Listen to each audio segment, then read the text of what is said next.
Hello, this is iPo Swords, and today we're going to be looking at this.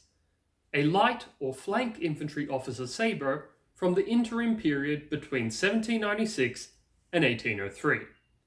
There are several distinctive design features on this sword which allow us to date it so precisely to such a narrow range. Most of this comes from the fact that this design is clearly inspired by the 1796 light cavalry sabre as designed by Jean-Gaspard Le Marchand, who, despite the French-sounding name, was a British officer responsible for, in part, the design of the 1796 light cavalry sabre, the heavy cavalry sabre, and had input in the design of other swords. The form of this sabre is clearly inspired on the 1796 LC.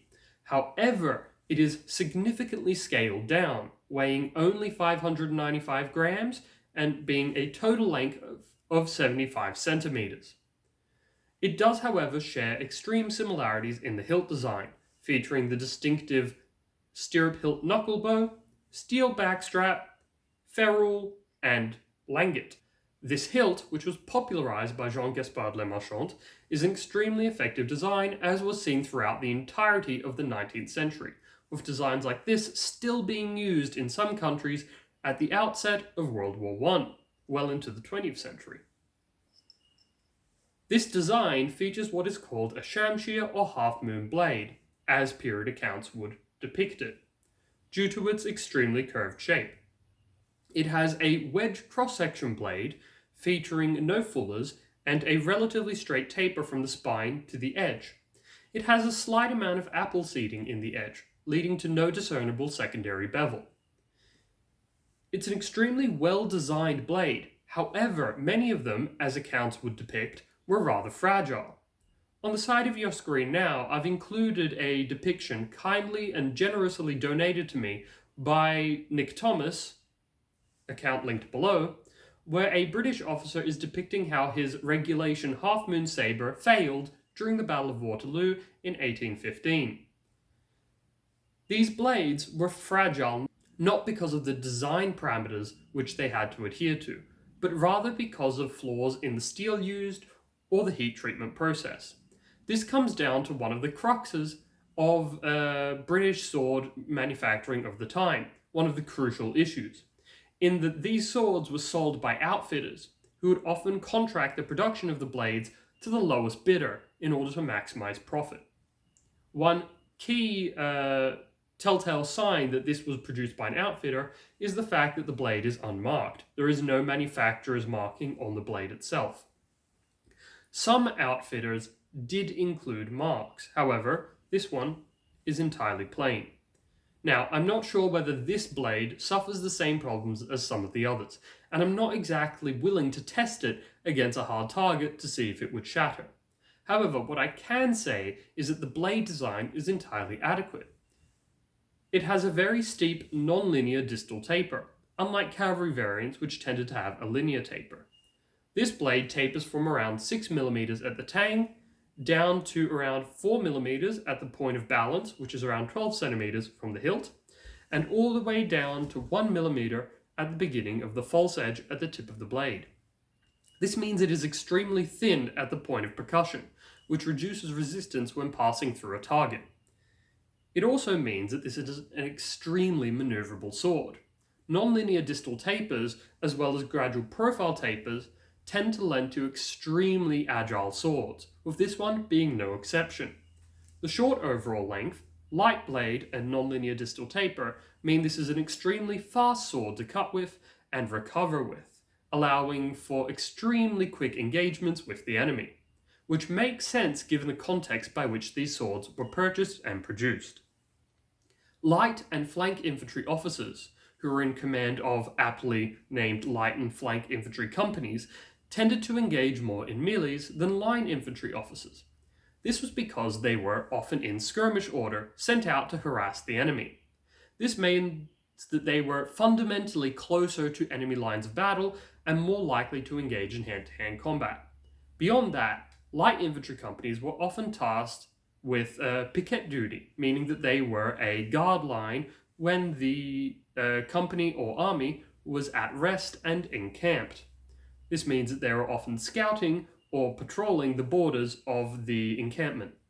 This means that they were also more likely to come across the enemy, making a functional sword rather important. That leads to the fact that this was designed to be a battle sword, but it was let down by the manufacturing, which had very poor quality standards. It's only with private cutlers who offered guaranteed blades that you saw extremely stringent testing, like the so-called British sword proofing. This blade, as I mentioned, has key features of the 1796, and entirely lacks any of the features endemic to the 1803 Flank Infantry and Light Infantry Officers' Sabre, which was the first adopted pattern that was by regulation to be used by Flank Infantry and Light Infantry officers. Because this predates the regulation blade, it is allowed to have any form which the officer chose, which makes sense given that officers were forced to pay for all of their equipment. The 1803, unlike this design, has a pierced hilt and lacks the swelling of a stirrup hilt, and also has a lion head on it. Most of them were made with gilt brass, although some were made with gilt steel, whereas this would have been plain or blued steel. The hilt features some remains of shagreen, further enhancing the status of one of these custom-made swords which could be purchased through an outfitter. The use of shagreen was not overly expensive for the outfitter, but commanded a higher price when sold to an officer. This is a similar sort of profit optimization as the use of outsourced blade makers for these swords. The blade on this is still relatively sharp, as is the false edge. Now, due to general orders, these swords were only allowed to be sharpened for field use, and the fact that there is no change in patination from the edge to the spine leads me to believe that this was done in period, roughly between the years of 1796 and 1815. While this blade was produced before regulations came out, it could have been in service for the entirety of the Napoleonic Wars. There are, however, no telltale signs of use on it, so it was likely sharpened as part of battle orders and then kept in its scabbard for the entirety of its life. The wood does have some damage to it, as can be seen here, and the shagreen has thoroughly worn off on this side. Now, why the shagreen is worn off is most likely due to being handled after it was used by the descendants or inheritors of this sword.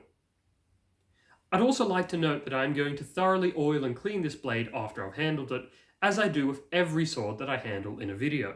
You don't need to remind me that I'm not wearing gloves. I'm very aware of this and take conservation of these artifacts very seriously. Having said that, and getting back onto the sword, it is clear that this is a well-designed sword that was let down by the use of outsourced blades. And I'd like to remind you all that this is what's called a Shamshir or half-moon blade. I have a video on an actual Shamshir which I'll link down below and in a card on the side. If you'd like to watch that, please do, as it's a fascinating sword from around the year 1595 to 1600.